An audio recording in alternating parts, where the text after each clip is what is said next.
दोस्तों, आज हमारे साथ एक ऐसे शायर जुड़ रहे हैं जिन्हें आपने बहुत सुना है। भारत ही नहीं बल्कि दुनिया के कई देशों में उनके चाहने वाले मौजूद हैं। एक ज़बरदस्त शायर के साथ साथ एक बेहतरीन अदाकार जिसने अपनी एक्टिंग का लोहा बचपन में ही मनवा लिया था। तो दोस्तों, बिना किसी देरी के आइए स्वागत करते हैं मशहूर एक्टर और globally famous musical poetry group सुखन के डायरेक्टर जनाब ओम भुतकर साहब का। सर, बहुत बहुत स्वागत है आपका बज़्म शाह में। जी, शुक्रिया। तो सबसे पहले तो मैं ये आपसे पूछना चाहूँगा कि यू आर अ सेलिब्रिटी। आपने कई सारे इंटरव्यू दिए होंगे, आप कई जगहों पे गए होंगे।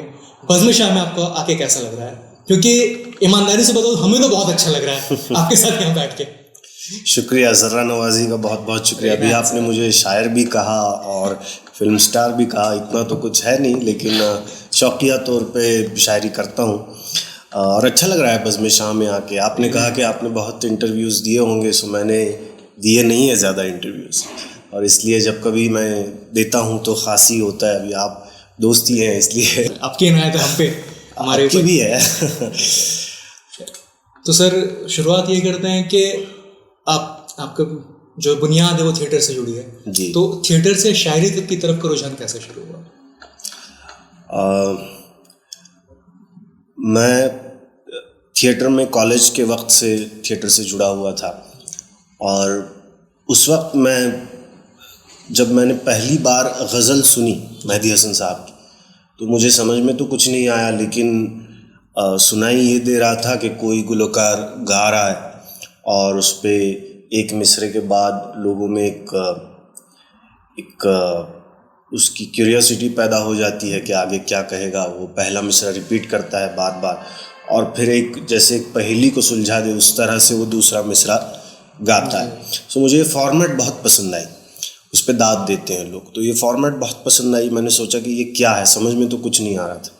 सो मैंने एक डिक्शनरी ख़रीदी सबसे पहले तो, और उर्दू डिक्शनरी ख़रीदी, एकदम छोटी इस तरह की डिक्शनरी थी, और उसमें उर्दू मराठी वो थी।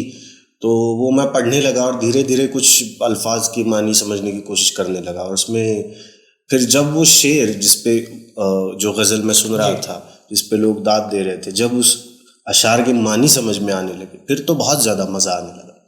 और फिर मैंने गौर किया कि उस छोटी सी जो डिक्शनरी थी उसमें मिसाल के लिए कुछ शेर दिए हुए थे उसमें बीच बीच में, वो यूजेस समझाने हाँ, यूजेस समझाने के लिए। तो उसमें मुझे जो भी शेर पसंद आते उनके नीचे मिर्ज़ा गालिब लिखा हुआ होता था। सो मैं सोचा कि ये गालिब तो क्या है, पता तो करना चाहिए। फिर मैंने गालिब साहब की एक किताब ख़रीद के लाई और फिर वो सिलसिला शुरू हुआ। फिर तो एक दीवानगी सी छा गई, और हमने एक नाटक किया सबसे पहले मिर्ज़ा गालिब के पोइट्री पे या लाइफ पे कहें या मिक्स इस तरह से कुछ। तो बहुत छोटा था मैं, शायद 10 साल पहले की बात है। मैं तकरीबन 18-19 साल का। छोटा सिपाही के बाद हाँ, बात की बात है, ये तो कॉलेज की बात। वो तो छोटा सिपाही के वक्त तो मैं स्कूल में था। तो फिर वो नाटक करने के बाद चूँकि वो गालिब की लाइफ के ऊपर ही था, उसकी पोइट्री के ऊपर ही था, तो फिर पढ़ना तो लाजिम था। सो वहाँ से फिर पढ़ना शुरू हुआ। फिर अलग अलग तरह के शायर पढ़ने की कोशिश करने लगा, और फिर वहाँ से सिलसिला शुरू हुआ। तो सर, आपने अपना जो तखल्लुस है मगलूब रखा है, तो अभी के दौर में यूजुअली देखने को मिलता है हर शायर अपनी जो क्या कहते हैं उसको, जो सेल्फ अप्रेज है उसमें मतलब मुब्तला, लगभग हर शायर। हाँ, नहीं, लेकिन तो इस तरह यूजुअली मगलूब जो है उस तरह का मतलब तखल्लुस बहुत कम लोग रखते हैं, तो इसके पीछे क्या रीज़न है? हाँ, रखते हैं, लेकिन ऐसा नहीं कि नहीं रखते। अब दर्द देख लीजिए, या इस तरह के भी होते हैं ना, बेजार हो सकता है, इस तरह से बहुत से तखल्लुस इस तरह के। मगलूब की वजह कोई खास रीज़न रहा हो? मगलूब की वजह वो गालिब गालिब से ही मुतासिर है, क्योंकि गालिब के ये जो अपोजिट वर्ड है, सो गालिब यानी डोमिनेट करने वाला, और मगलूब जिसे डोमिनेट किया जा रहा है या जिसे सबमिसिव है। हाँ, सबमिसिव है, जिसको शिकंजे में पकड़ा गया है, इस तरह से उसकी मानी है। सो गालिब के एक शेर में कहीं पे जिक्र है, फ़ारसी का शेर है, जिसमें वो कहते हैं कि ये सब गालिब नाम को कोई फ़ायदा नहीं है, जहाँ जहाँ गालिब है वहाँ मगलूब कर दे। सो असल में ज़िंदगी गालिब हो रही है और मैं मगलूब हूँ, इस तरह का कुछ है। सो वहाँ से मुझे वो लफ्ज़ पता चला, और मुझे लगा कि ये सही है हमारे लिए। ओके, खैर सर, और आगे बढ़ते हैं। तो जैसे आप फिल्म इंडस्ट्री वगैरह शायद हो गई, तो ये सुखन जो है आप उसके बारे में कुछ बताएं। ये दरअसल कॉलेज के बाद वो हम नाटक कर रहे थे गालिब साहब का, उसका नाम था मी गालिब। वो लगभग 70% उर्दू था और 30% मराठी था। सो उसके बाद मेरा दोस्त नचिकेत देवस्थड़ी मेरा दोस्त है, सो वो भी गालिब का फ़ैन है।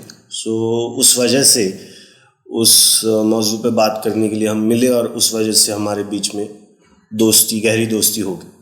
और तब से हम सोचने लगे कि कुछ शायरी पे करें यार, कुछ तो होना चाहिए। और मतलब हम सिर्फ पढ़ रहे हैं, एक दूसरे को सुना रहे हैं, कुछ तो करें। तो बहुत दिनों से सोच रहे थे कि क्या किया जा सकता है, लेकिन कुछ मिल नहीं रहा था। फिर उस दरमियान एक और भी नाटक शुरू था और उसी वक्त नुसरत फ़तेह अली ख़ान साहब का जन्मदिन आने वाला था। सो नुसरत फ़तेह अली ख़ान साहब का मैं बहुत बड़ा फ़ैन हूँ और उनकी म्यूज़िक का बहुत असर है मुझ पे, और सारी दुनिया पे है, मैं क्या हूँ, लेकिन मुझ पे भी बहुत सा उसका असर है। सो हमें लगा कि नुसरत साहब के जन्मदिन पे कुछ होना चाहिए। सो हमने एक छोटा सा एक पार्टी की तरह एक घरेलू एक हाउस पार्टी, हाँ हाउस पार्टी टाइप हमने एक ऑर्गेनाइज़ किया। और वो पार्टी नहीं थी दरअसल, हमने कुछ हमारे दोस्तों को बुलाया जो गा सकते थे। मतलब क्या तो एक ट्रायल था। उस वक्त कुछ भी दिमाग में नहीं था, कुछ भी नहीं था उस वक्त सिर्फ सेलिब्रेट करना था और दोस्तों के गाने सुनने थे, कव्वालियाँ गानी थी, सुननी थी। सो हमारे दोस्तों को हमने बुला लिया और उनसे गवाया और बहुत अच्छा प्रोग्राम रहा, सब खुश हो गए। लेकिन बाद में मैंने और नचिकेत ने हमने सोचा कि यार हम तो इसमें कुछ नहीं कर पा रहे, क्योंकि नुसरत साहब तो गाते थे और हमें तो ये हुनर मिला नहीं है और नहीं है हमारे पास, तो हम क्या कर सकते हैं। सो हमने सोचा अगली बार कुछ ऐसा करेंगे जिसमें हम भी कुछ कर सकें। सो अगली बार हमने इंतखाब किया, कुछ अशार हमने चुने, कुछ गज़लें, कुछ नज़में, इनका इंतखाब किया। और वो उस वक्त तक रेख्ता.org शुरू हो चुका था और वो हमारे हाथ लग गया अगले साल तक। और हमने बहुत सारा, फिर हफीज़ जालंधरी साहब का कलाम था, साहिर साहब का कलाम था, तो ये सब हमने इकट्ठा करना शुरू किया। और अगली उनके जन्मदिन पर 13 अक्टूबर 2015 को पहला जो हुआ था वो नशिस्त 13 अक्टूबर 2014 की बात थी। और ये 2015 13 अक्टूबर को हमने पहली बार वो नज़में पढ़ी, वहाँ पे गज़लें पढ़ी और पढ़ी सीधा, मतलब वो कागज़ हमारे सामने अभी भी होता है, पढ़ी और वो कहानियाँ सुनाई। और फिर वो लोगों को पसंद आ गया बहुत, और हमें भी इतना उम्मीद नहीं थी हमारी इतनी कि इतना पसंद आ जाएगा, लेकिन वो पसंद आ गया। और उसके बाद से हमने फिर वो लोगों के घरों में करना शुरू कर दिया। फिर हमारे दोस्तों के घरों में हमने वो किया, 2-3 घरों में। उसके बाद किसी ने कहा कि अरे ये थोड़ा बड़े पैमाने पे करते हैं, तो फिर हमने सुदर्शन नाम का जो पुणे में छोटा सा थिएटर है वहाँ पे किया, 100-150-200 लोगों के लिए करीबन। फिर उसके बाद किसी ने कहा कि नहीं ये तो भरतनाट्यम में होना चाहिए, फिर वहाँ पे किया और फिर वहाँ से लगातार अब तक सिलसिला शुरू है। अभी तो खैर अल्लाह का करम है कि ये माजरा है कि हर महीने अगर आप करें तो फिर भी हाउसफुल रहता है। हाँ, ये पुणे के लोगों की इनायत है। और ये सुखन, और ये सिर्फ पुणे ही नहीं सर, आप यूएस भी करके आए, अभी आप यूके जाने वाले हैं, दिल्ली में रिश्ता में आपने परफॉर्म किया, तो हर जगह यहाँ जितना भी मैंने देखा, वीडियोस देखे, जो भी देखे, आपको हर जगह वही रिस्पांस मिलता है, वही प्यार मिलता है। ये इसका सारा क्रेडिट मेरे ख्याल से एक तो नुसरत फ़तेह अली ख़ान साहब का क्रेडिट है। उनके म्यूज़िक से हम बहुत मुतासिर हैं और उसी की वजह से हमने ये प्रोग्राम शुरू किया है। सो एक तो उनका क्रेडिट है, और दूसरा उर्दू के सारे शोरा, बड़े बड़े अदीब, ये इतने, मतलब हम इतने खुशनसीब हैं कि हम जहाँ रहते हैं वहाँ इस तरह के अदीब, इस तरह की शायरी लिख के गए हैं, कह के गए हैं। चाहे गालिब ले लीजिए, साहिर साहब ले लीजिए, हफीज़ जालंधरी साहब हो, कैफ़ी साहब हो, जानिसार अख्तर साहब हो। सो एक से बढ़कर एक अदीब, एक शायर ऐसा कि जिस पे PhD हो सकती है और जिस पे आने वाली नस्लें जिस पे रिसर्च कर सकती है, इस तरह के लोग हमारे यहाँ थे, हैं, और उनकी शायरी मौजूद है। सो ये हमारी खुशनसीबी है। सो सारा क्रेडिट उन्हीं का है। और फिर पुणे के जो लोग हैं, पुणे के अलावा जो महाराष्ट्र और हिंदुस्तान और बाहर के भी जो लोग हैं, जिन्होंने हमेशा हर कदम हमारा साथ दिया है, प्रोग्राम को आते रहे हैं, एंजॉय किया है, इन सब का ये क्रेडिट है। हम बस वहाँ पहुँचाने का काम करते हैं। हम वहाँ पे बार बार ये जिक्र भी करते हैं कि ये सारा उर्दू के बड़े बड़े शुरा का क्रेडिट है और हम खुशनसीब है कि हम ये पढ़ पा रहे हैं, कम से कम ये दोहराने का हमें मौका मिल रहा है। ये मेरा अपना मानना है सर कि अगर आज उस्ताद नुसरत साहब जिंदा होते तो वो आपको ये क्रेडिट जरूर देते कि आपने उनके कलाम को, उस सूफी म्यूजिक को, सूफी मौसीकी को आज के जनरेशन तक पहुंचाया। क्योंकि जिस तरह से सब कुछ सैचुरेट हो रहा है और जिस तरह से चीज़ों को एमलगमेट किया जा रहा है आज के म्यूजिक और पुराने म्यूजिक को मिला के, वो काफ़ी मतलब जो है डिग्रेड करता जा रहा है। इस पे आप देखें ये सब्जेक्टिव है, ये आर्ट के सर्कल में जो भी बात आप ले लीजिए, लिखना हो, शायरी हो, म्यूज़िक हो, ये इतनी सब्जेक्टिव बातें हैं ना, इस पे एक स्ट्रेट कुछ ब्लैंकेट कमेंट कुछ करना बहुत मुश्किल है। सो किसी को कुछ पसंद आता है तो हम क्या करें उसको, मतलब उसका मानना है, उसका ख्याल है, उसकी पसंद है, यही है ना किसको क्या पसंद आ जाए। हाँ वो तो खैर पसंद से बात है, ये आप अपनी कोई पसंदीदा। एक मेरी फरमाइश है वो मैं इसके बाद करूँगा। जी ठीक है, ये मैं गज़ल आपको सुनाऊँ। सबको मुझसे बचा रहा हूँ मैं, सबको मुझसे बचा रहा हूँ, सबको मुझसे बचा रहा हूँ मैं, अपना नक्शा मिटा रहा हूँ मैं। क्या बात है। दिल का तेरे हवा में जाने जा, दिल का तेरे हवा में जाने जा, पुर्जा पुर्जा उड़ा रहा हूँ मैं। ये सजाता हूँ तेरी डोलिया, ये सजाता हूँ तेरी डोलिया, अपनी मैयत सजा रहा हूँ मैं। ताकि फिर शेर का धमाका हो, ताकि फिर शेर का धमाका हो, रोज बारूद खा रहा हूँ मैं। ताकि फिर शेर का धमाका हो, रोज बारूद खा रहा हूँ मैं। ढोंग है ये मेरी नई उल्फत, ढोंग है ये मेरी नई उल्फत, अब भी वादा निभा रहा हूँ मैं, अब भी वादा निभा रहा हूँ मैं। ताकि अहमद की बात सच्ची हो, ताकि अहमद की बात सच्ची हो, मुर्गी मुगरी बना रहा हूँ मैं। बात मनहूस एक सुनाने को, बात मनहूस एक सुनाने को, पहले अच्छी सुना रहा हूँ मैं। ईद दिवाली हो के बैसाखी, ईद दिवाली हो के बैसाखी, जश्न उर्दू मना रहा हूँ मैं। तंग आया हटा के कांटों को, हटा के कांटों को, अब तो रास्ता हटा रहा हूँ मैं। अब तेरा जहर फैले बाहर भी, अब तेरा जहर फैले बाहर भी, अब तो मगलूब जा रहा हूँ मैं। क्या बात है, बहुत शुक्रिया। स्पेशली वो अहमद वाला जो शेर था, जी बड़ा प्यारा शेर। जी शुक्रिया। आप एक वो नौशिया वाली जो आपकी, जी जी आप वो सुना रहे हैं। आपकी शायरी से उन सर एक चीज़ ये देखने को मिलता है कि आप आसपास होने वाली चीज़ों से काफ़ी ज़्यादा मुतासिर होते हैं। तो और किससे होंगे भाई? नहीं मतलब ऐसी चीज़ें जिसको कि लोग यूजुअली शायरी में नहीं इंक्लूड करते।